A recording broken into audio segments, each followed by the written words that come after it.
Всем передаю привет. Лежу в разрыве. Андрюху спасли с GD. 2 дня уже раненый лежит. Но все нормально.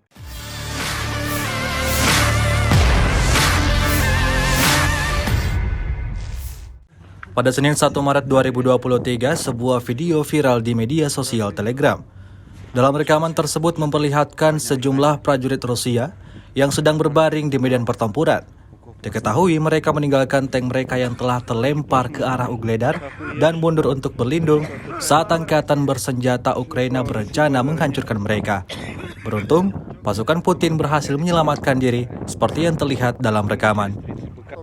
Setahun berlangsung invasi, Rusia melaporkan secara total 390 pesawat Ukraina, 211 helikopter, 3.256 kendaraan udara tak berawak, 406 sistem rudal anti pesawat dieliminir sejak awal operasi khusus. Sedangkan dari kubu Kiev, Kementerian Pertahanan Ukraina melaporkan 550 tentara Rusia dieliminir dalam 24 jam terakhir.